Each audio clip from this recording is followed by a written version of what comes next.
Welcome to Section 2.3, Part 3. This is the 20th session of the CISSP exam prep series.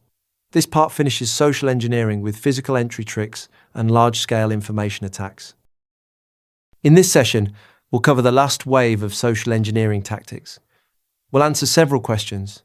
How do attackers slip through your doors? What secrets does your trash and your bait reveal? How do identity fraud and web-based tricks work? And how do influence campaigns and hybrid warfare weaponize information itself? Why does this matter beyond the exam? Because these attacks reach past the individual and into the organization and even society. Picture a research lab with strong network security where an attacker simply follows an employee through a badge-controlled door, then plugs in a dropped memory stick found in the parking lot. Meanwhile, a coordinated disinformation push damages the company's reputation online. Physical and information attacks are the final blind spots you have to close. How do attackers slip through your secured doors?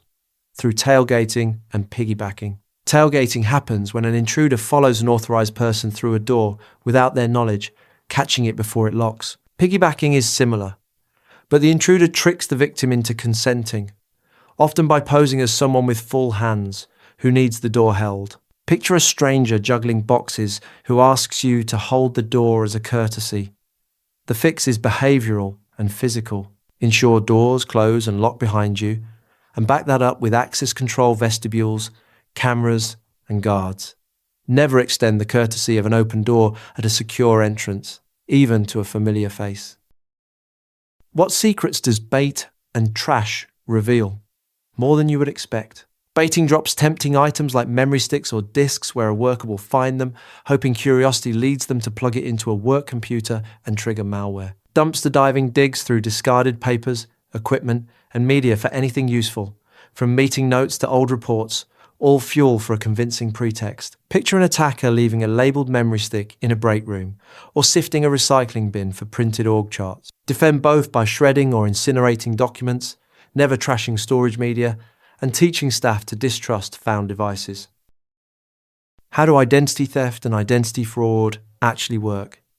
They are related but distinct. Identity theft is the act of stealing someone's identifying information, such as usernames, passwords, or financial details. It also describes using those stolen credentials to take over an account, which is credential hijacking. Identity fraud is falsely claiming to be someone else for personal or financial gain, like using another person's information to obtain services. Picture an attacker who first harvests a victim's login details, then opens a new account in that person's name. Both are forms of spoofing, hiding a real identity behind a false one, and both connect directly to the impersonation tactics we have already discussed. How do attackers hijack your clicks and web traffic? Through typo squatting and related web tricks. Typo squatting registers domain names close to real ones, betting on your mistyping, using misspellings, extra letters, or different endings to capture traffic. Related to it, URL hijacking displays a link that mimics a trusted site but redirects you elsewhere when clicked. Clickjacking overlays an invisible layer on a page so your click lands somewhere you never intended. Picture typing a familiar site name, adding one extra letter, and landing on a convincing fake that harvests your login. Slow down, check addresses carefully, and reach important sites through saved bookmarks rather than typing from memory. What are influence campaigns? And what forms do they take? Coordinated efforts to shape public opinion, usually by spreading false or misleading content.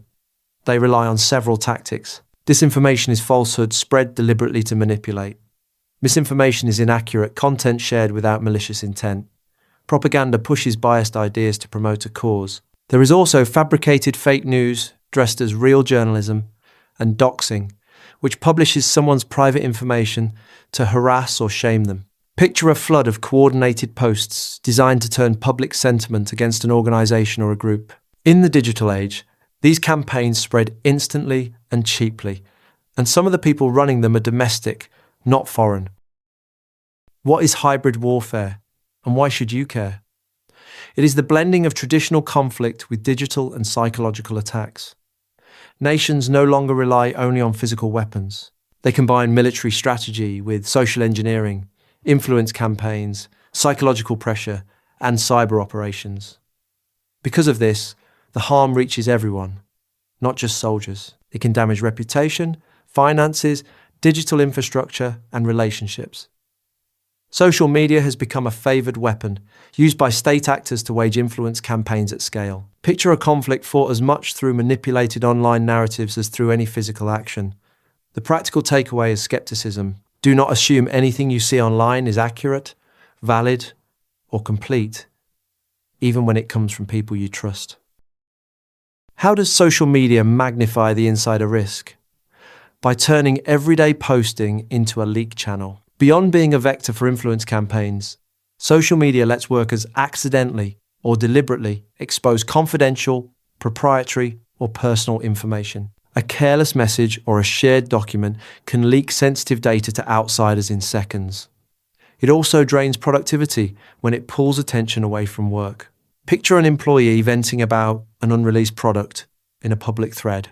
Organizations respond by setting clear, acceptable use policies, blocking access through firewall and domain name filtering where appropriate, and disciplining serious violations. Awareness is the thread that ties every one of these defenses together. So let's bring it together. Tailgating and piggybacking exploit courtesy at your doors, so close them and back them with vestibules and guards. Baiting and dumpster diving, mine bait and trash, so shred documents and distrust found devices. Identity theft, fraud, and web tricks like typo squatting and clickjacking, hijack identity and clicks, so verify addresses and slow down.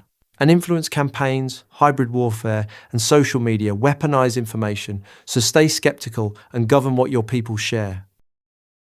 The MCQs covering all the topics and concepts from this session are available on rucloud.com. Practice the chapter-specific MCQs before moving on to the next session. Thanks for watching. If you have any questions or feedback, post a comment below or email us. I will see you in the next session.